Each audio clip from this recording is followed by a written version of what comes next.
L'amour véritable commence là où n'existe plus rien à attendre. Ces mots profonds de Carl Gustav Jung résonnent-ils dans ton cœur comme l'écho de ta situation? Si tu regardes cette vidéo, c'est que tu vis dans une zone d'ombre émotionnelle particulière. Tu sens qu'il t'aime.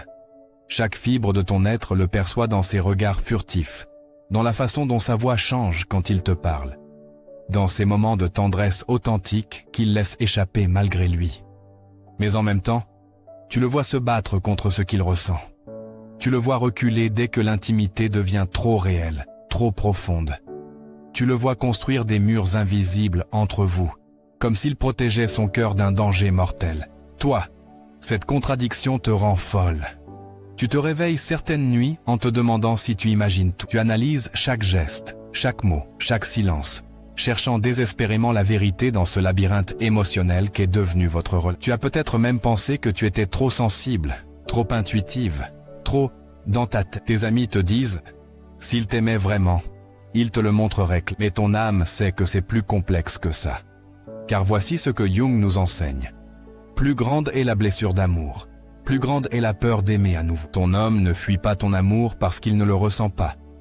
Il le fuit précisément parce qu'il le ressent trop intense. Ce que tu vis n'est pas le rejet de ton amour, mais sa reconnaissance terrifiante. Il t'aime.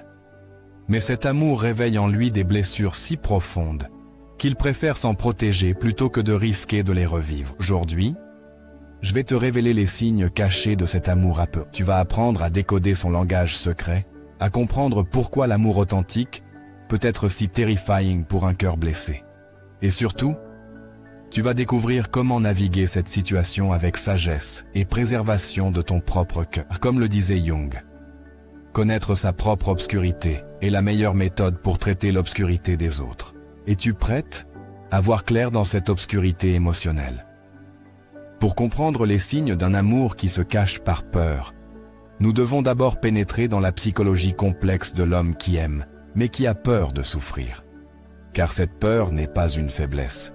C'est un mécanisme de... Jung nous enseigne que notre psyché développe des mécanismes de défense face aux expériences traumatisantes. Aussi beau soit-il, peut être vécu comme un trauma par celui qui a déjà été profondément blessé par l'âme. Imagine un homme qui a vécu l'abandon, la trahison ou la perte d'un être aimé.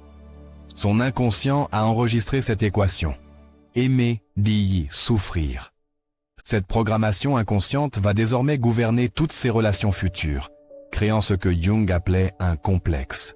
Un groupe d'idées chargées émotionnellement qui fonctionnent de manière... Laisse-moi te parler de David, 38 ans, architecte, qui est venu me consulter après avoir sabordé sa 3e relation sérieuse. David était éperdument amoureux de Claire, mais plus leur relation s'approfondissait, plus il devenait distant, critique, parfois même cru. En thérapie, David a découvert que son pattern remontait à l'âge de 12 ans, quand sa mère avait quitté le foyer familial du jour au lendemain.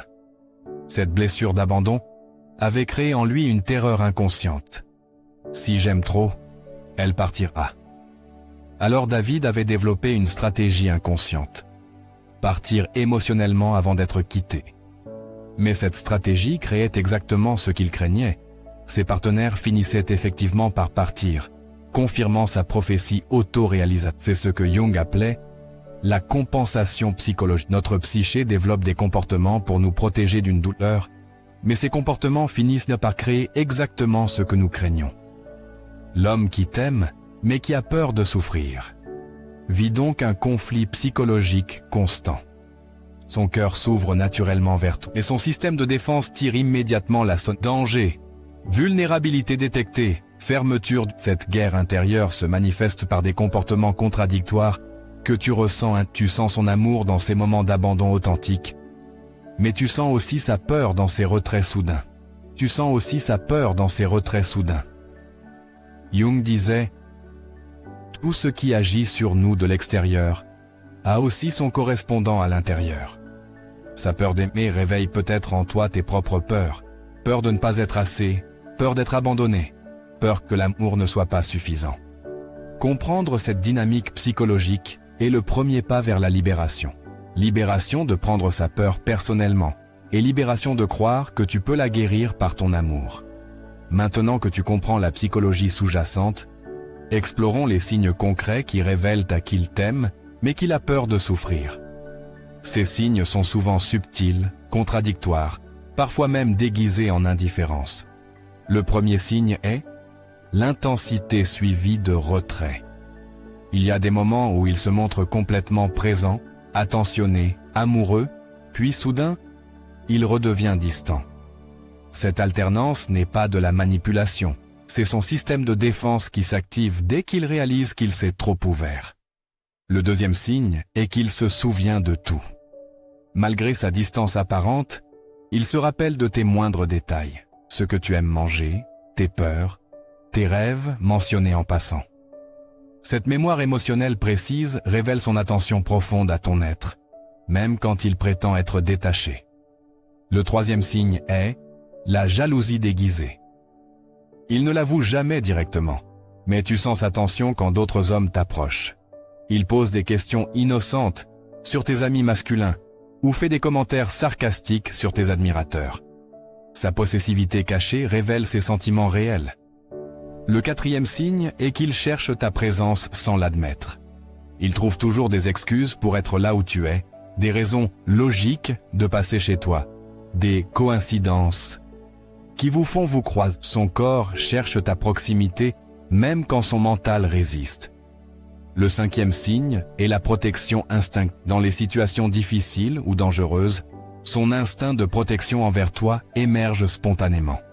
Il peut être distant émotionnellement, mais il sera toujours là physiquement quand tu as vraiment besoin. Le sixième signe est qu'il te provoque émotionnellement. Paradoxalement, il cherche parfois à déclencher tes émotions, colère, tristesse, passion, parce que tes réactions authentiques le rassurent sur la réalité de tes sentiments. Il préfère te voir en colère qu'indifférente. Le septième signe est l'observation silencieuse. Tu le surprends souvent en train de t'observer quand il pense que tu ne le vois pas. Son regard porte cette tendresse qu'il ne se permet jamais d'exprimer verbalement. Dans ces moments, son masque tombe.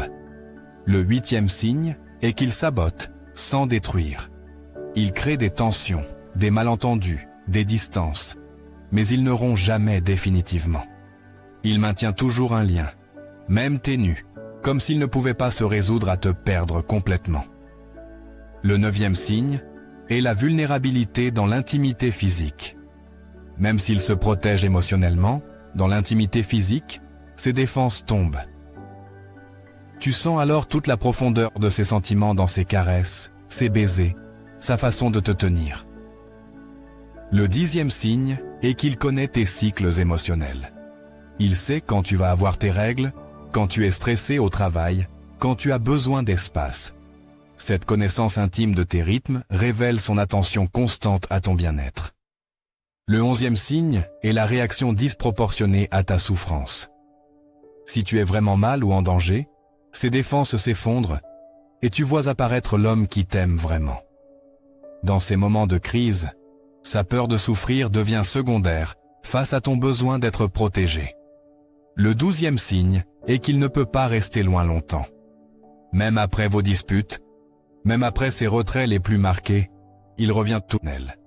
Il sait quand tu vas avoir tes règles, quand tu es stressé au travail, quand tu as besoin d'espace.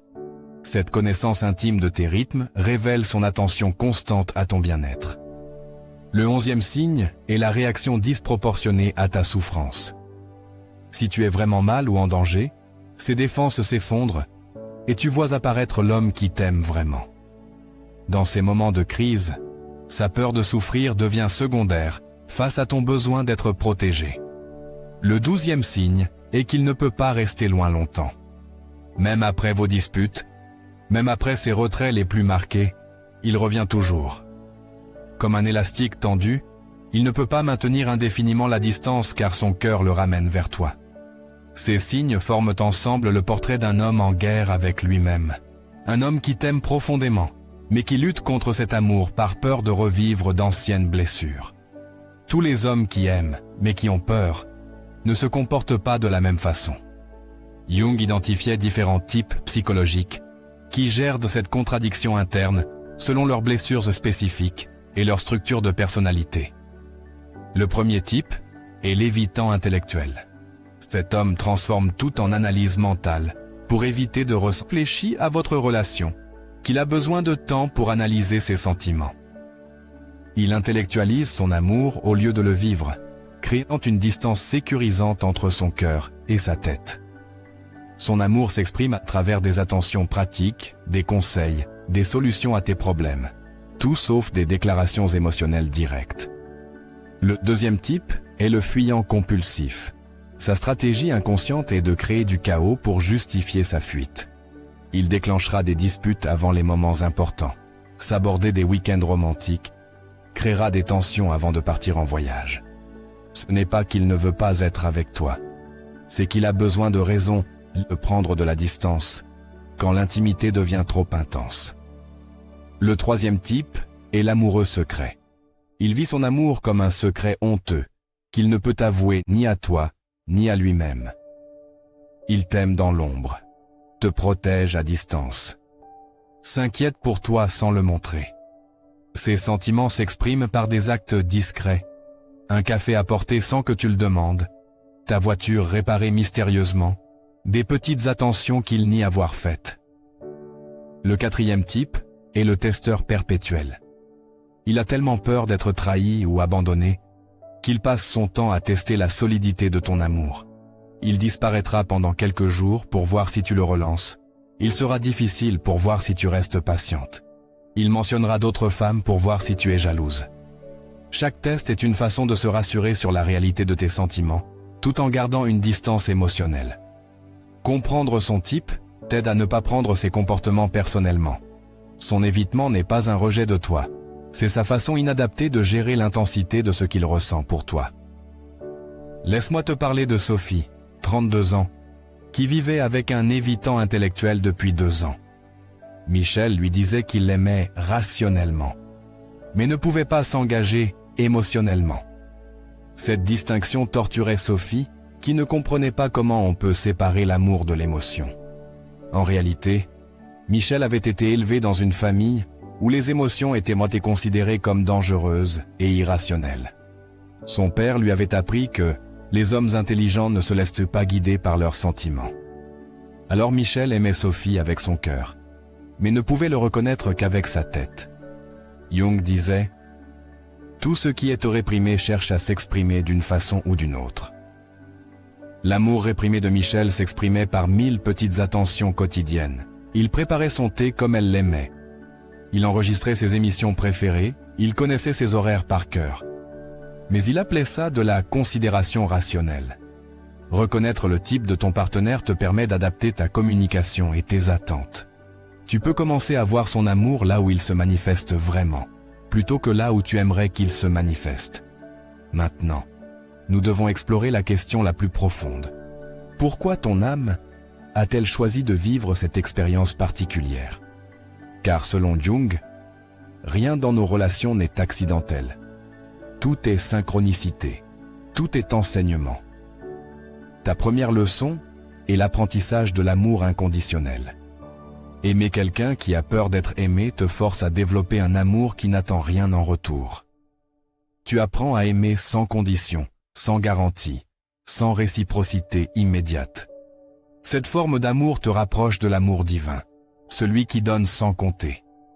Mais attention à ne pas confondre amour inconditionnel et sacrifice de soi. Jung nous met en garde. L'amour sans sagesse devient faiblesse. La sagesse sans amour devient froideur.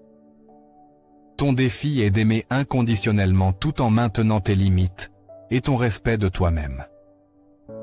Ta deuxième leçon est la... Laisse-moi te parler de Sophie, 32 ans, qui vivait avec un évitant intellectuel depuis 2 ans. Michel lui disait qu'il l'aimait rationnellement, mais ne pouvait pas s'engager émotionnellement. Cette distinction torturait Sophie, qui ne comprenait pas comment on peut séparer l'amour de l'émotion. En réalité, Michel avait été élevé dans une famille où les émotions étaient considérées comme dangereuses et irrationnelles. Son père lui avait appris que les hommes intelligents ne se laissent pas guider par leurs sentiments. Or Michel aimait Sophie avec son cœur, mais ne pouvait le reconnaître qu'avec sa tête. Jung disait Tout ce qui est réprimé cherche à s'exprimer d'une façon ou d'une autre. L'amour réprimé de Michel s'exprimait par 1000 petites attentions quotidiennes. Il préparait son thé comme elle l'aimait. Il enregistrait ses émissions préférées, il connaissait ses horaires par cœur, mais il appelait ça de la considération. Reconnaître le type de ton partenaire te permet d'adapter ta communication et tes attentes. Tu peux commencer à voir son amour là où il se manifeste vraiment, plutôt que là où tu aimerais qu'il se manifeste maintenant. Nous devons explorer la question la plus profonde.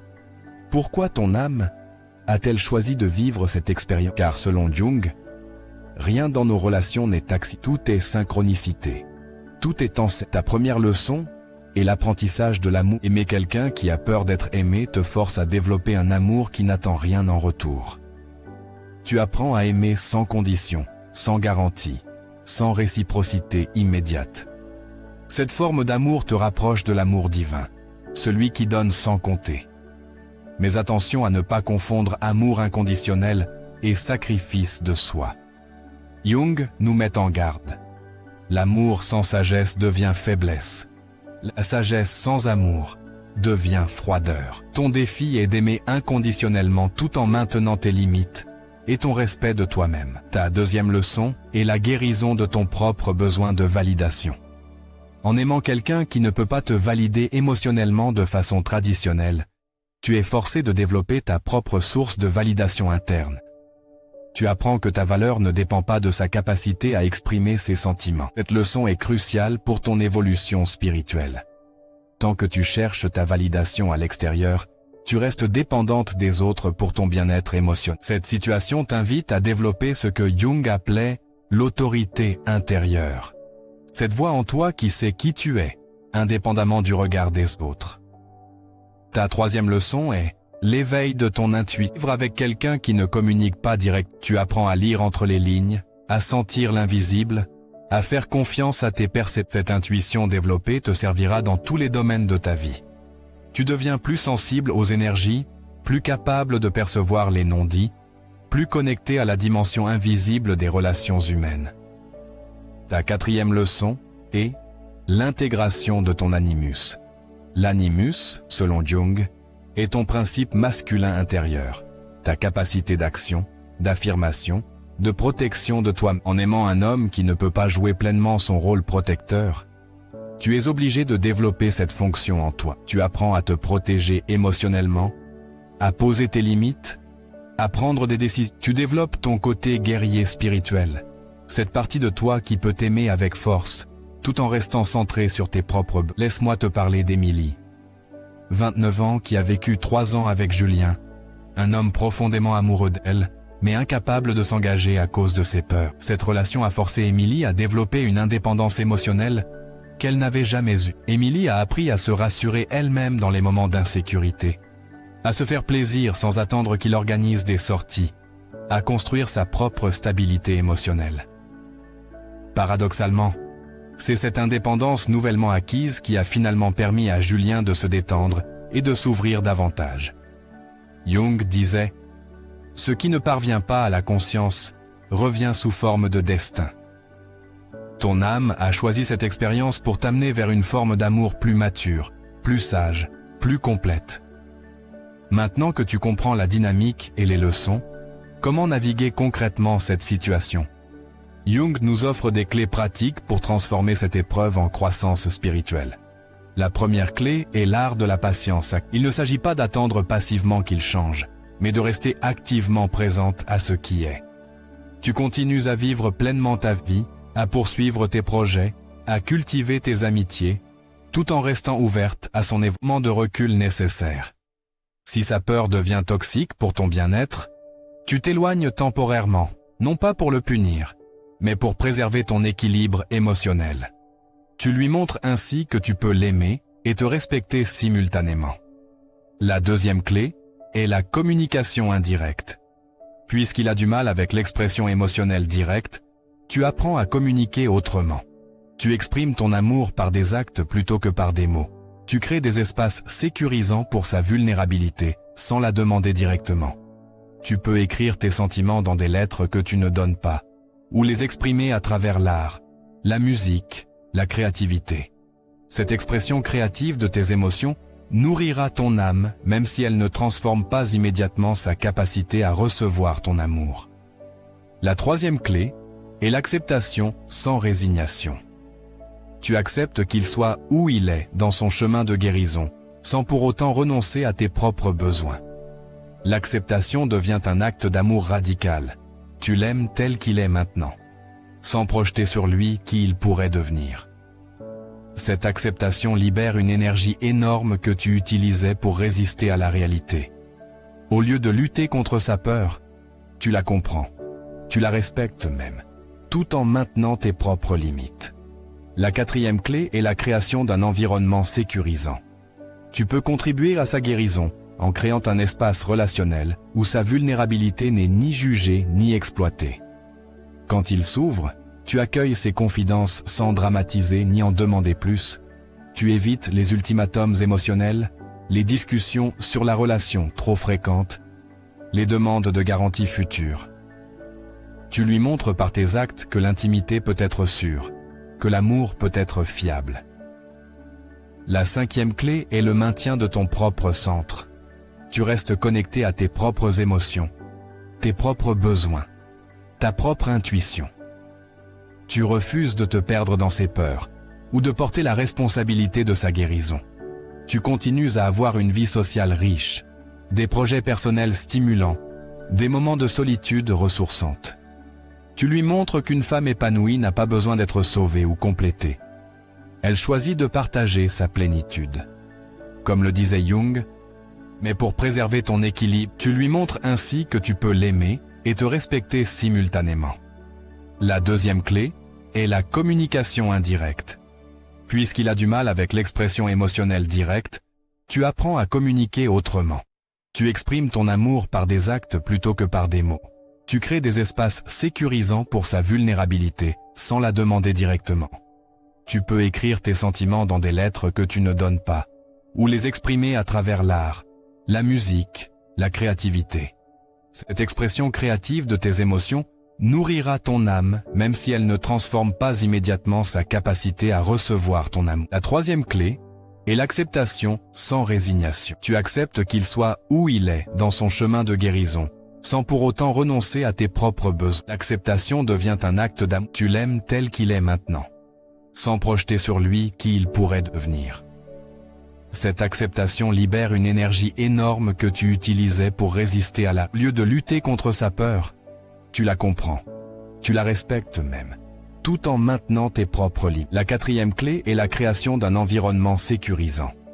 Tu peux contribuer à sa guérison en créant un espace relationnel où sa vulnérabilité n'est ni jugée ni exploitée. Quand il s'ouvre, tu accueilles ses confidences sans dramatiser ni en demander plus.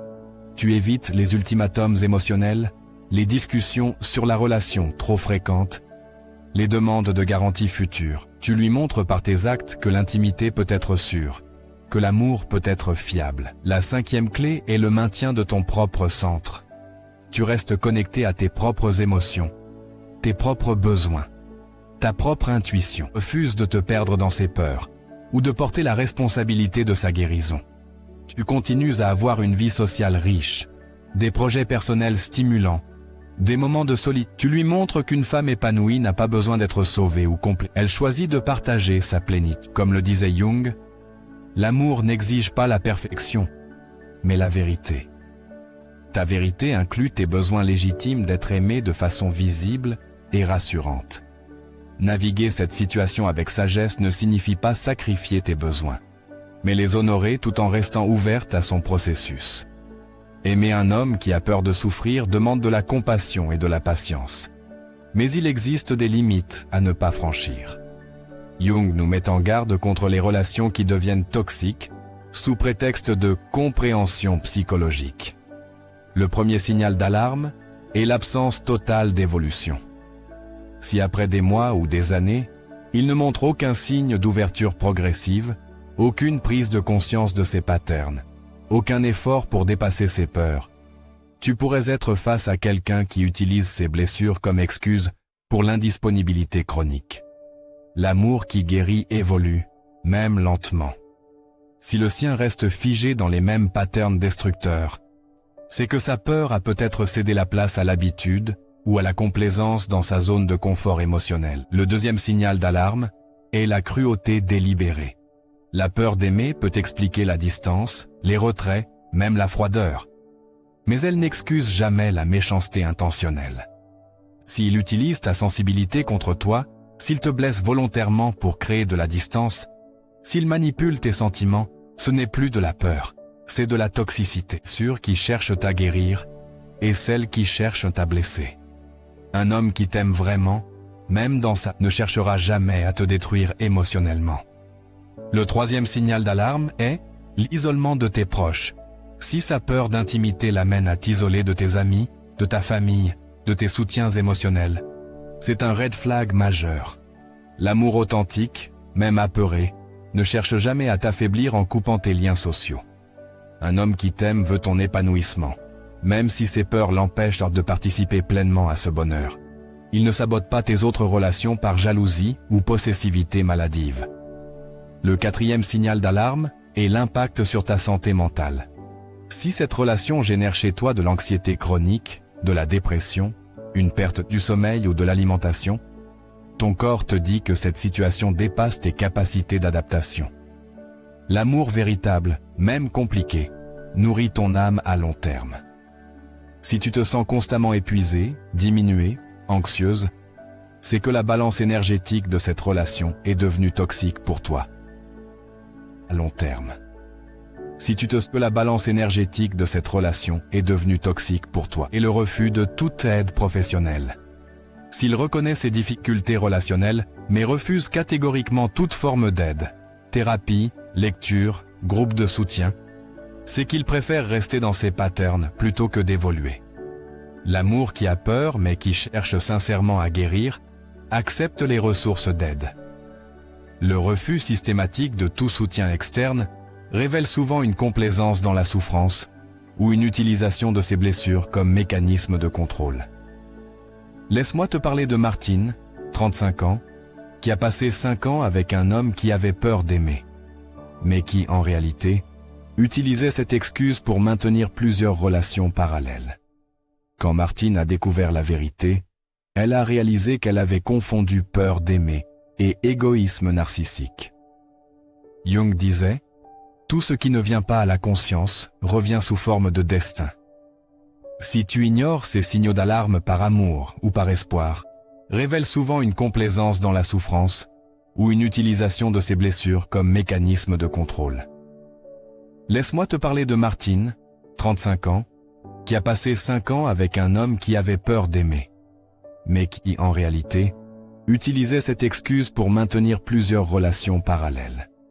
Quand Martine a découvert la vérité, elle a réalisé qu'elle avait confondu peur d'aimer et égoïsme narcissique. Disait « Tout ce qui ne vient pas à la conscience, signaux d'alarme par amour ou par espoir, crée un destin de souffrance répétitive. » Reconnaître ses limites ne fait pas de toi une personne sans compassion. Cela fait de toi une personne qui s'aime assez pour se protéger. Cette expérience d'aimer un homme qui a peur de souffrir me profondément, que la relation évolue positivement ou que tu choisisses de partir. Ces transformations deviennent tes cadeaux spirituels permanents. Ta première transformation est le développement de l'amour détaché. Tu apprends à aimer sans attachement compulsif au résultat. Ton amour devient plus pur parce qu'il n'est plus conditionné par ce que tu reçois en retour. L'amour divin, inconditionnel et libérateur. Cette capacité d'amour détaché t'aidera dans toutes tes relations futures, avec tes enfants, tes amis, ta famille. Tu aimes plus librement parce que tu as moins peur de perdre. Ta deuxième transformation est l'éveil de ton intuition profonde. Naviguer une relation avec quelqu'un qui ne communique pas directement développe tes capacités perceptives. Tu deviens plus sensible aux énergies, plus capable de lire les non-dits, plus connecté aux dimensions subtiles des relations. Cette intuition éveillée te guide maintenant dans tous les domaines de ta vie. Tu sens les opportunités avant qu'elles se manifestent, tu perçois les intentions authentiques des gens, tu fais confiance à tes ressentis profonds. Ta troisième transformation est l'intégration de ta force intérieure. Aimer quelqu'un qui ne peut pas te donner toute la sécurité émotionnelle que tu désires t'oblige à développer ta propre capacité d'auto-apaisement, d'auto-validation, d'auto-protection. Tu découvres déjà une relation avec quelqu'un qui ne communique pas directement, développe tes capacités perceptives. Tu deviens plus sensible aux énergies, plus capable de lire les non-dits, plus connecté aux dimensions subtiles des relations. Semaine de ta vie.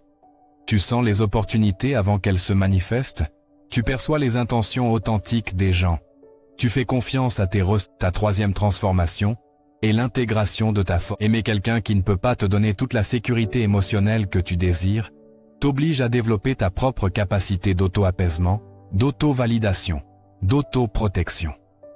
Tu découvres des ressources intérieures que tu ne soupçonnais pas. Tu développes ton côté guerrier spirituel, cette partie de toi qui peut t'aimer avec tendresse, tout en restant inébranlable dans ses valeurs.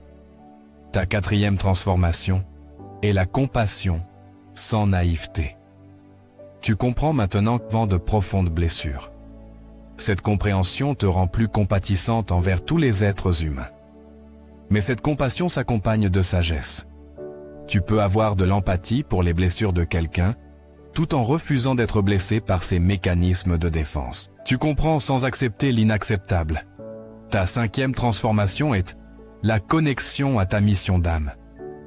Cette épreuve t'a révélé des aspects de toi-même que tu n'aurais jamais découverts dans une relation facile, non à une profondeur émotionnelle et spirituelle qui te permet d'accompagner leurs difficultés relationnelles.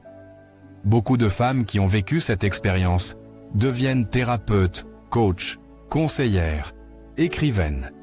Elles transforment leur épreuve en mission de service aux autres.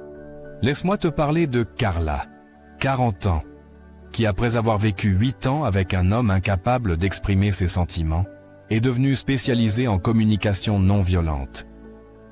Son épreuve personnelle l'avait rendue experte dans l'art de décoder les messages cachés et d'aider les couples à mieux se comprendre. Jung disait « Les blessures sont l'endroit où la lumière entre en vous ». Cette relation difficile a créé des ouvertures dans ton âme, par conseillère, écrivaine. Elles transforment leur épreuve en mission de service aux autres. Laisse-moi te 40 ans, qui après avoir vécu 8 ans avec un homme incapable d'exprimer ses sentiments, est devenu spécialisé en communication non violente. Son art de décoder les messages cachés et d'aider les couples à l'endroit où la lumière entre en vous. Cette relation difficile a créé des ouvertures dans ton âme, par lesquelles la sagesse, la compassion. Ces transformations restent avec toi pour la vie, l'évolution de cette relation particulière. Tu as grandi et plus t'être retiré. Parfois ton amour patient et sage commence à porter ses fruits. Son cœur apeuré commence lentement à s'ouvrir, ses défenses s'assouplissent. Sa peur cède progressivement la place à la confiance. Voici les signes que votre relation évolue dans la bonne direction.